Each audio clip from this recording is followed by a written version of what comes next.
여러분 반갑습니다. 오늘 귀한 예배 자리에 또 초대해 주셔서 감사를 드립니다. 예전에도 제가 이곳에서 또 선교 보고를 드린 적도 있고요.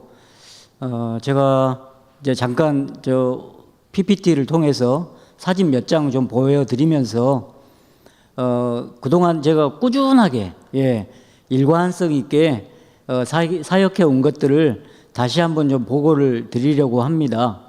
간단하게 보고 드릴 텐데요. 여러분들은 좀 리마인드 하는 그런 기분으로 들으시면 될 것 같습니다. 지도 하나 보여주시죠. 이제 익숙하신 분도 계실 텐데요. 체코 지도를 보고 계십니다. 체코는 북쪽으로 폴란드, 독일, 그리고 남쪽으로 슬로바키아, 오스트리아가 인접해 있는 아주 중앙에 박혀 있는 나라인데요. 여러분 그 도시 세 도시 한글로 적어진 주요 도시를 보시게 됩니다. 체코는 크게 세 지역으로 나눠져 있다고 예전에 한번 말씀드렸는데요.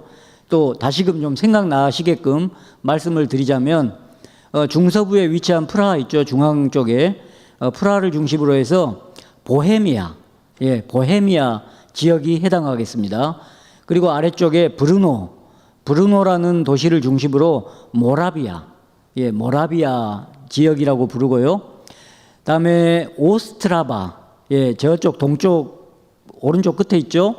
저와 아내가 지내고 있고 사역하고 있는 저 동네가 실레지아 지역입니다. 그러니까 체코는 크게 보헤미아, 모라비아, 실레지아. 근데 저와 아내가 있는 곳은 실레지아 지역이라는 것을 다시 한번 좀 기억해 주시면 좋겠습니다. 그리고 체코 종교 인구를 또 간단하게 말씀드리면요. 한국도 10년마다 인구조사가 있을 것입니다. 그리고 막연하게 종교 인구가 얼마나 될까 막연하게 생각하고 있다가 이제 인구조사가 발표가 되면 확실하게 알 수가 있죠. 체코도 10년마다 저렇게 인구조사가 이루어지는데요.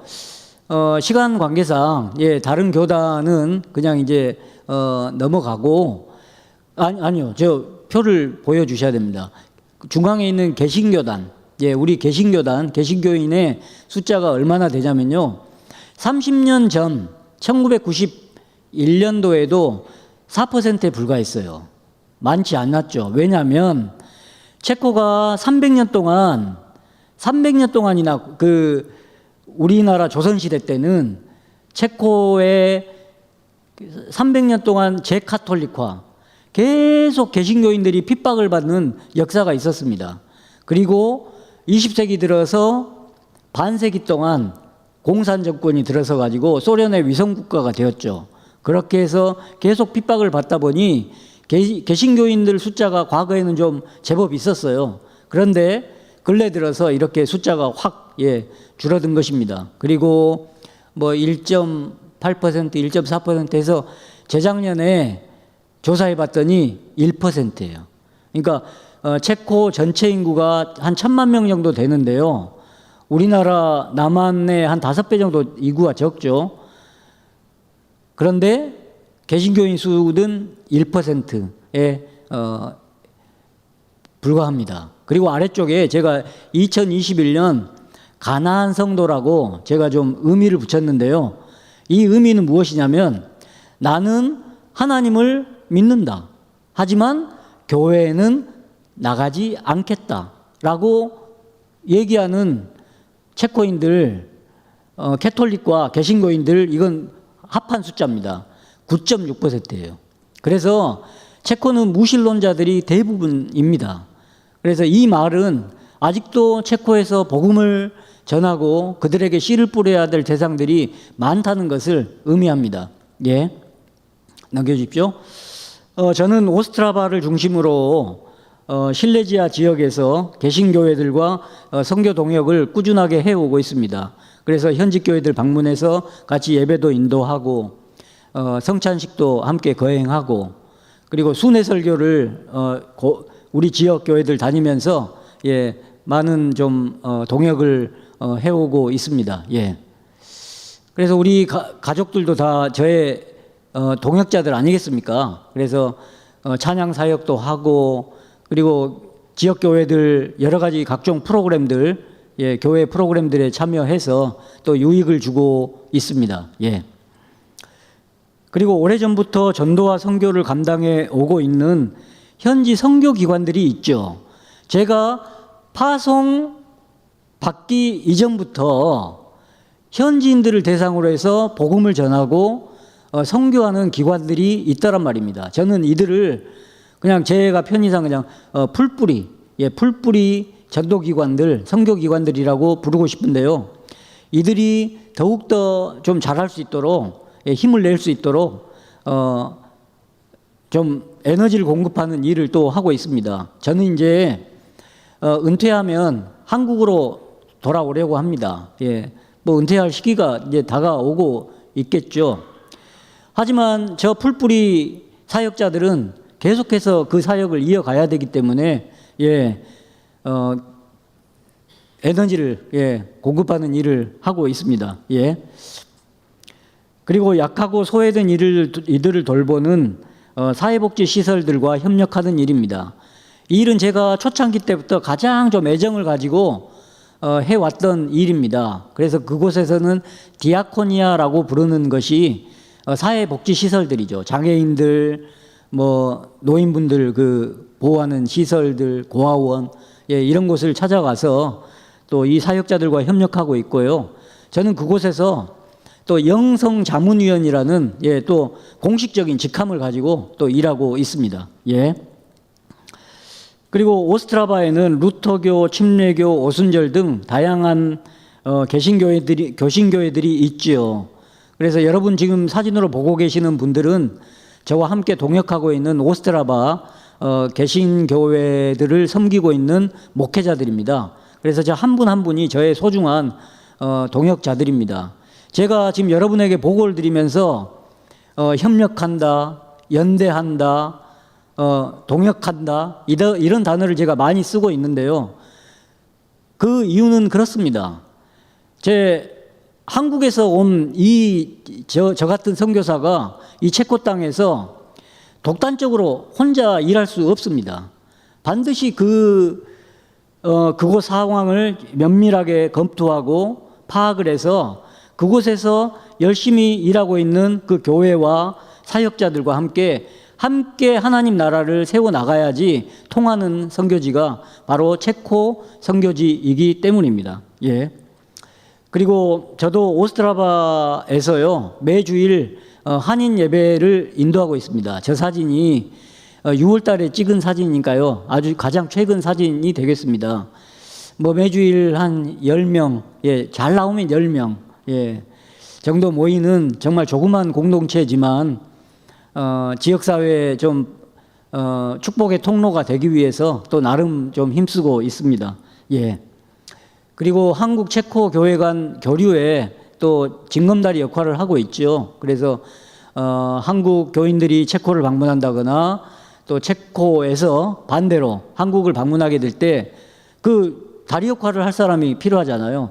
선교사가 딱 이럴 때는 교회 간 협력이니까 제격입니다. 그래서 은석교회에서도 몇 년 전에, 예, 다녀가셨고 또 올해 10월 달에, 예, 잘 준비해서 오신다고 하니 또 반갑기 그지없고, 예, 좋은 시간을 또 가지게 될 것입니다. 예.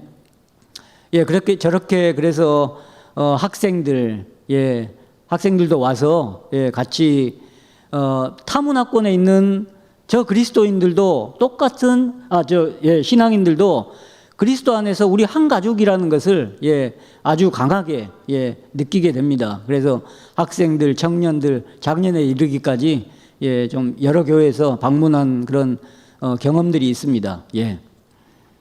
그리고 여러분 잘 아시는 것처럼 우크라이나 전쟁은 오늘도 계속되고 있지요. 이제 요즘 한국에서는 좀 뉴스가 좀 시들해졌어요. 하지만 지금 우크라이나 땅에서는 우크라이나 군인들, 러시아 군인들 각각 수백 명씩 매일매일, 죽어 나가고 있습니다. 참 안타까운 현실인데요.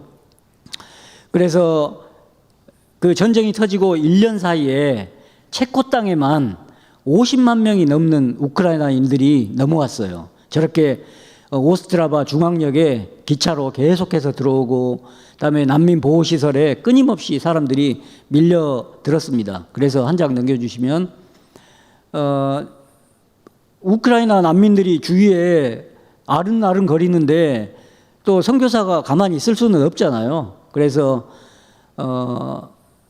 저렇게 보호 시설들 찾아다니면서 초창기에는 긴급 구호를 많이 했습니다. 그래서 당장 뭐 필요한 것들 있지 않습니까? 뭐 냉장고, 세탁기, 유모차, 다음에 밥에 먹을 때 필요한 그런 도구들, 뭐 음식들, 그런 것들을 공급하는 일들을 많이 좀 했습니다. 지금도 한 장 넘겨주시면 어떤 일들을 하고 있느냐? 넘어온 난민들도 수백만 명이 되지만 사정 때문에 우크라이나에 남아있는 분들도 우리는 난민이라고 부릅니다. 그래서 그곳에서 전쟁의 공포 속에서, 트라우마 속에서 지내고 있는데요. 큰 트럭부터 저렇게 봉고차에 이르기까지 정말 민간 차원에서 계속해서 물품을 전달하는 일을 연이어서 하고 있습니다. 예. 그래서 뭐 모금이 되고 뭐 물품들이 구입이 되면 바로 우크라이나 안전지대로 전해져서 힘들게 지금 지내고 있는 우크라이나인들에게 공급하고 있죠. 그래서 뭐 서방 국가들이 무기도 많이 공급하고 있지만 저렇게 물품들을 공급하는 일도 필요합니다. 하나 넘겨주십시오. 근데 때로는 저렇게 물품을 공급하는 일도 쉽지는 않죠. 저렇게 포격을 당해가지고 어려움에 처하기도 하는데요. 누구는 이렇게 얘기합니다. 우크라이나 난민들 돕는 것이 참 밑빠진 독에 물 붓는 일 아니야? 라고 얘기를 합니다. 저도 때로는 그런 생각이 들기도 합니다. 사실 계속 어떤 끊임없이 그들에게 갖다 줘야 되는 소모적인 일입니다만 저는 이 일이 계속되어야 한다고 생각합니다. 왜냐하면 사람의 생명과 관련된 일이기 때문입니다. 여러분, 바로 엊그저께 그 폭우가 쏟아져 가지고 사람이 실종됐잖아요. 실종돼 가지고 못 찾으니까 그 수백 명, 수천 명을 동원해 가지고, 군인들 동원해 가지고 찾지 않습니까? 소모적이잖아요. 근데 왜 그렇게 합니까? 바로 사람의 생명과 관련된 일이기 때문에 저렇게 계속 도움으로써 한 생명이라도 살리는 그런 일을 해야 한다고 믿습니다. 그리고 제가 이제 제가 선교 편지를 보낸 중에 저에게 좀 굉장히 좀 그 문의가 많이 들어온 두 가정이 있었어요. 그래서 좀 간단하게 말씀을 드리자면, 저 엄마 품에 안겨 있는 저 아이가 이름이 사무엘입니다. 사무엘이라는 저 아이가 여러분 혹시 이 병 들어보셨는지 모르겠는데요. 뮤코다당증이라는 아주 희귀 질병을 앓고 있습니다. 이 병을 앓게 되면 10대 초반, 중반을 못 넘기고 죽게 되는 그렇게 아주 희귀병인데, 저 아빠가 그 볼렉 전도사님이에요. 근데 이 가정이 그렇게 아이가 희귀병을 앓게 되고 아내도 많이 아프게 되고 해가지고 많이 시리에 잠겨서 저도 지켜보다가 안타깝잖아요. 그래서 한국교회에 기도 요청을 드렸습니다. 그리고 물론 더 나아진 것은 없지만 그래도 한국교회에서 어느 교회는 이 기도 제목을 기도만 해달라고 부탁을 드렸는데 또 치료비를 또 보내온 교회도 있어요. 그래서 전달하고 힘내라고. 당신이 이름도 모르는 교회에서 당신을 위해서 기도하고 있다고, 이렇게 치료비를 보내주지 않냐고 그렇게 격려하기도 해서 지금 열심히 또 사역 가운데 있다는 말씀을 드립니다. 그리고 저의 신실한 동역자 랭가 여성 사역자인데 보일러 폭발 사고로 또 사경을 헤맸죠. 얼마 전에. 그리고 제가 사실은 선교 편지를 혹시 자세하게 보셨다면 아마 아실 겁니다만, 저 랭가 사역자가 생사를 오가고 있는 그런 동안에 저렇게 오른쪽 사진은 남겨진 가족들 사진이죠. 그래서 자녀가 4명인데요. 저 가운데 있는 큰딸 제외하고 저기 오른쪽에 세 자녀는 입양아들이에요. 3명 다 입양을 했어요. 근데 3명 다 이제 어려운 그 가정들을 돌보는 그런 사역을 하는데, 집시들을 사역을 하는데 방치돼요. 아이를 제대로 돌보지도 않고 너무나도 열악한 환경에 있는 아이들이 미래가 어떻게 될 거라는 것을 알잖아요. 그 사역자들은. 그래서 그 아이들을 그냥 품더라고요. 그렇게 입양을 해서 내 자녀가 남겨져서 그 옆에서 지켜보니까 너무 안타깝고 큰일 났어요. 이제 뭐 뜻이 있어서 뭐 또 먼저 하늘나라로 가면 저 남겨진 가족들은 어떡합니까? 그래서 제가 기도 또 해 주십사라고 성교 편지를 띄웠는데요. 기도 응답을 받았습니다. 하나 넘겨주시면 저렇게 일어나서 지금은 회복 단계에 있고 지금도 재활 중에 있지만 가족들과 함께 웃음을 되찾았다는 또 기쁜 소식을 전합니다. 됐죠? 저는 체코란 나라가 좀 가깝지 않은 나라지 않습니까? 그래서 자주 들어올 수는 없고 한 3년에서 4년마다 한 번씩 들어오게 됐는데요. 이번에는 2년 만에 가장 짧게 들어온 것 같아요. 그동안 기간 동안에는요. 그 이유는 얼마 전에 제 부모님이 한꺼번에 치매가 왔다는 소식을 들었습니다. 저는 부모님 치매다 하는 게 다른 가정 얘기인 줄 알았는데 제가 막상 닥쳐보니까 마음이 복잡해졌어요.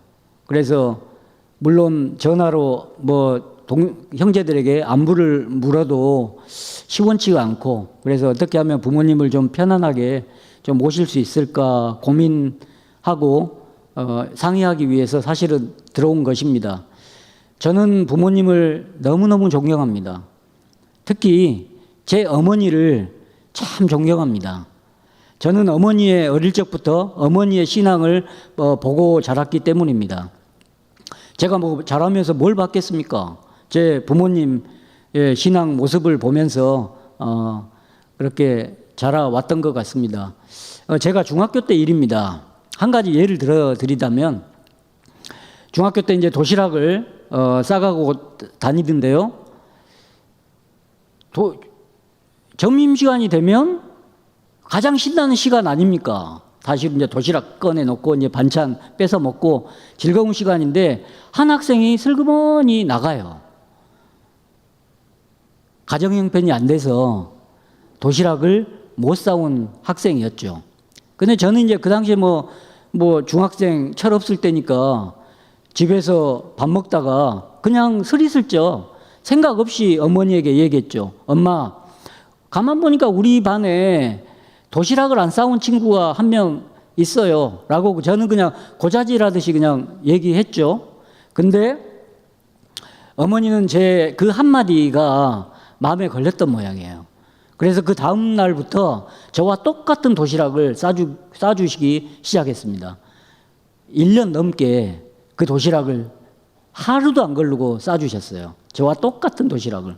그래서 저는 점심시간만 되면 그 친구랑 같이 옆에 앉혀놓고 도시락을 까먹었던 기억이 납니다.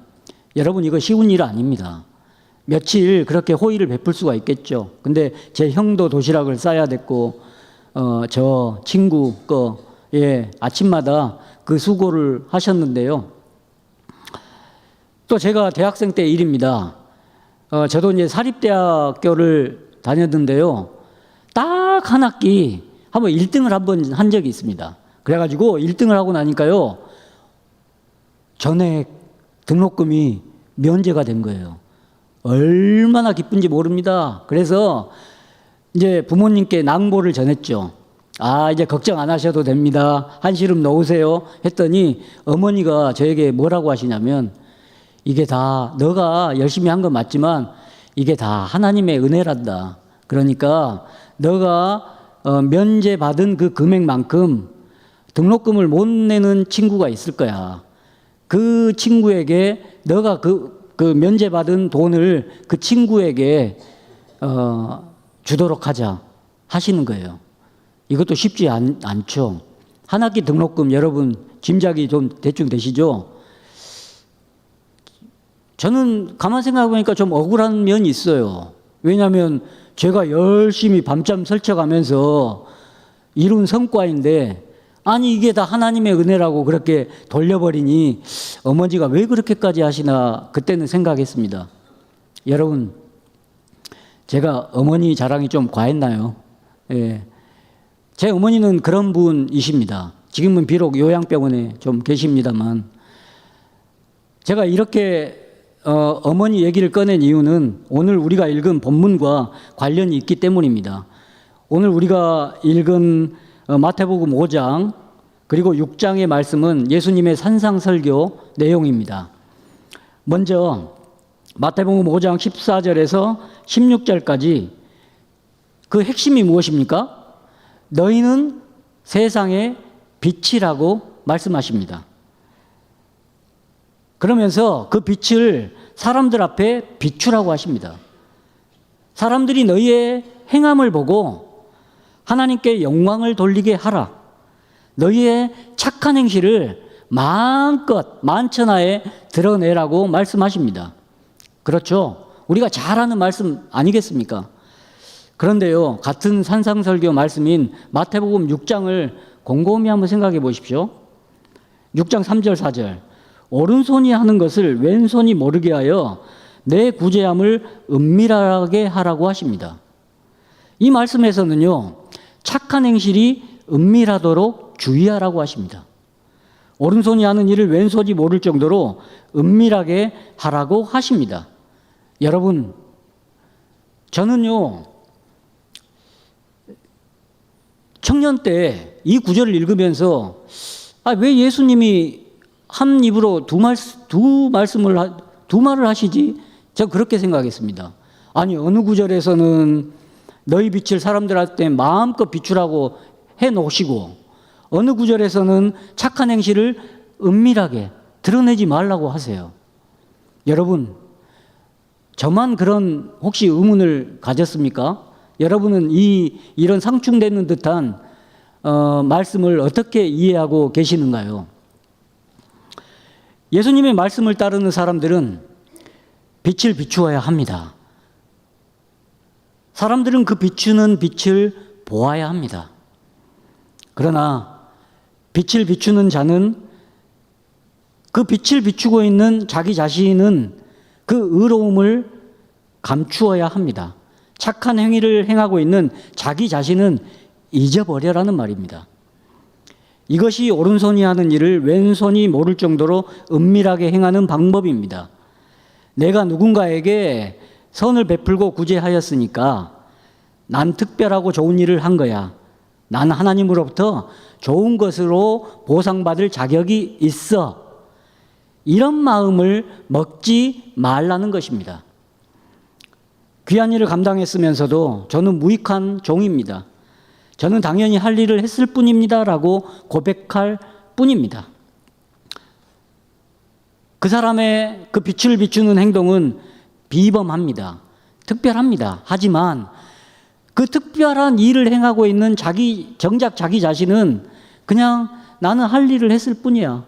예수님께서 말씀하신 대로 나는 행할 뿐이야 라고 순전하게 고백할 뿐입니다. 그러면 어떤 보상도 바라지 않고 단순하게 순수하게 고백하는 그의 마음을 아시는 하나님께서 은밀한 중에 보시고 그에게 한없는 은총을 베풀어 주십니다. 이게 바로 하나님 나라의 원리입니다. 그래서 저는 오늘 본문을 읽을 때마다요, 마태복음 5장, 6장 이런 산상설교를 읽을 때마다 어머니의 모습을 떠올렸어요. 어머니는 이름도 얼굴도 모르는 그런 사람들을 위해서 1년 동안 도시락을 싸주시고 그냥 그 적지 않은 금액을 그냥 등록금으로 맡기시고 은밀하게 행하셨죠. 자신은 절대로 드러내지 않으시고. 그래서 저는 오른손이 하는 일을 왼손이 모르게 하라는 말씀을 저는 처음 진짜 이해를 못했습니다. 한번 생각해 보십시오. 오른손이 지금 하고 있어요. 왼손이 옆에 마주보고 있는데 아니 모를 리가 있습니까? 이게 왜 이런 식으로 말씀하셨지라고 생각했는데 어머니의 모습을 통해서 저는 그 말씀의 의미를 분명히 깨닫게 됩니다. 여러분,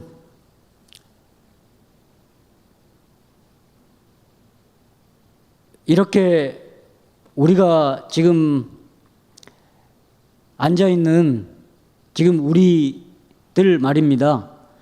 저는 아까 모태신앙이라고 좀 밝힌 것 같은데요. 저는 부모님으로부터 복음을 전해 들었습니다. 여러분은 어떠십니까? 어떤 분들은 부모님을 통해서 복음을 전해 들으셨을 것이고 어떤 분들은 친구를 통해서 지인을 통해서 누군가로부터 복음을 전해 들었기 때문에 우리가 이 자리에 있는 것이라고 생각합니다. 옛적 조선 땅, 외국인들이 참 들어오기 힘들었던 그 척박한 땅에 복음의 열정을 안고 외국인 선교사들이 그래도 그 어려움을 무릅쓰고 들어와서 복음을 전했습니다. 전국 방방곡곡에 선교사들이 흩어져서 복음을 전했지요. 이 순천도 마찬가지죠. 순천에도 외국인 선교사들이 와서 복음의 씨앗을 뿌렸습니다. 그리고 그 뿌린 씨앗을 받아들고 자란 신앙인들이 있었죠. 우리 선조들이 그 복음을 받아들이고 그리고 그게 이어져서 우리에게까지 이르렀지 않겠습니까? 그래서 우리는 누군가로부터 복음을 전해 들은 것입니다. 여러분, 우리가 받아들이고 간직하고 있는 신앙은 보화와 같습니다. 보화 아니겠습니까? 한 명 한 명이 모두 다 보화를 안고 있는 것입니다. 오늘 수요일인데요. 참 여러분 열심히 기쁘신 것 같아요. 주중에 이 시간 지금 피곤한 시간인데도 이렇게 시간을 쪼개서 나오셨는데요. 사실 우리가 인간적으로 따지고 보면 내세울 것 없지 않습니까? 변변치 않지만 개개인은 그럴지라도 우리가 보화가 같다라고 고백할 수 있는 것은 바로 우리 안에 생명 되신 예수 그리스도를 우리가 품고 있기 때문에 보화라고 감히 고백할 수 있는 것입니다. 여러분, 우리가 품고 있는 이 복음 간단치 않습니다. 누구로부터 전해 들었던 이 복음, 여러분께 참 간곡히 부탁을 드리고 싶습니다. 여러분 간직한 이 복음을 우리 대해서 그치게 하지 맙시다. 우리의 자녀들에게 꼭 물려주도록 하십시다. 우리의 선조들이 받고 간직해서 물려준 그 신앙, 그 귀한 보화, 이것을 왜 우리 자녀들에게 끊겨야 되겠습니까? 물려줘야죠. 저도 체코에 있지만 이런 그 전화를 가끔씩 합니다. 제 친구, 지인 목사님들이 장선교사 멀리 있으니까 잘 모를 거지만 코로나 겪고 나서 요즘 한국교회 너무 힘들어. 그리고 교회 학교가 너무너무 무너지고 있어 라고 얘기하는데요. 저도 멀리 있지만 잘 알고 있습니다. 물론 코로나 시대를 겪으면서 더 힘들어진 건 사실입니다. 하지만 여러분, 우리 정신 차리십시다. 코로나 이전에도 한국교회 위기는 시그널이 계속해서 있었습니다. 교회들이 정신을 차리지 못했기 때문이죠. 여러분, 우리가 가지고 있는 이 신앙, 우리 자녀들에게 꼭 물려줍시다. 그래서 내일부터 교회 학교 한다면서요. 교사들에게만 맡기지 마십시다. 우리 자녀들 중고등부 있고 뭐 청년들 있으면 좀 보내주십시오. 그래서 한번 우리의 자녀들을 한번 가까운 데서 한번 좀 돌아보십시다. 그래서 혹시 우리의 자녀들 중에 혹시나 잘 다니고 있겠지만 혹시나 좀 겉돌고 좀 헤매고 있는 자녀가 있으면 좀 말씀으로 잘 좀 때로는 당근도 주고 때로는 좀 책찍질도 하면서 좀 말씀으로 거두도록 하십시다. 여러분, 이 순천 은성교회, 세워진 이 은성교회 만만치 않습니다. 정말 귀한 교회 아니겠습니까? 하나님께서 가꾸시고 돌보시는 이 귀한 터전, 악한 영의 세력은 계속해서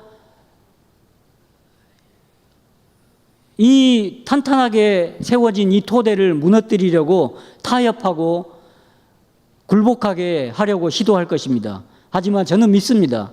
이 수요일 저녁 시간에도 열심을 내고 참석하시는 여러분들, 그 악한 영의 시도들 굴복하지 않고 타협하지 않고 믿음을 지켜나가는 여러분들이 계시기 때문에 이 순천 은석교회는 든든하게 서가리라 믿습니다.